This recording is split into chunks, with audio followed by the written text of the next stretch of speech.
চুরি হওয়া স্বর্ণালংকার ও টাকা সহ নিউটন ধর নামে এক যুবককে গ্রেফতার করেছে পুলিশ। সোমবার সকালে খাগড়াছড়ির সদর থানার পাহাড়ি এলাকায় অভিযান চালিয়ে তাকে গ্রেফতার করা হয়। আচ্ছা, চট্টগ্রাম জেলার জোড়াগঞ্জ থানার বারুইহাট বাজারের মসজিদগুলির সামনে আধুনিক ডাইসকাটি ও চিনগর নামে একটি জুয়েলারি দোকান ছিল। এই দোকানে একজন কর্মচারী ছিল যার নাম ছিল নিউটন ধর। সে বিভিন্ন সময়ে উক্ত দোকান থেকে প্রায় 11 ভরি 8 আনা স্বর্ণালংকার এবং নগদ 5 লক্ষ টাকা আত্মসাৎ করে। নিউটন ধর চট্টগ্রামের সাতকানাইয়ার মোহন প্রসাদ ধরের ছেলে। তিনি বারুইয়ারহাট বাজারে একটি জুয়েলারি দোকানের কর্মচারী ছিলেন। 27 আগস্ট রাতে স্বর্ণালংকার ও টাকা আত্মসাৎ করে পালিয়ে যান।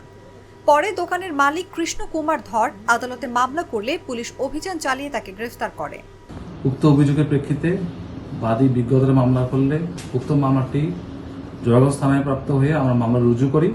মামলা রুজু করার পরে পুলিশ সুপার চট্টগ্রাম জনাব রায়হান উদ্দিন খান স্যার তার প্রত্যক্ষ দিক নির্দেশনায় এবং তার তথ্য প্রযুক্তি সহযোগিতায় খাগড়াছড়ি জেলা থেকে এই আসামিকে গ্রেপ্তার করা হয়।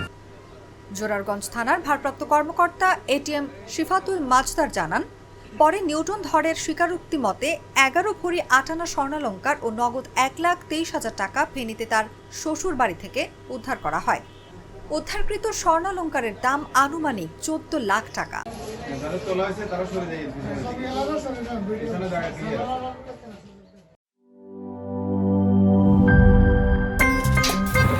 আমার একটা স্মার্ট সিদ্ধান্তে 25% গ্যাসের খরচ কমেছে। ভাবছেন কিভাবে? সাধারণ গ্যাস স্টোভ বদলে আমি এনেছি আরএফএল গ্যাস স্টোভ। এর সাইন্টিফিক নজল ও ব্রাস বার্নার ক্যাপ সমানভাবে তাপ ছড়িয়ে রান্না করে দ্রুত। তাই গ্যাসও বাঁচায় 25%, টাকাও বাঁচে 25%। আরএফএল গ্যাস স্টোভ নিরাপদ ও গ্যাস সাশ্রয়ী।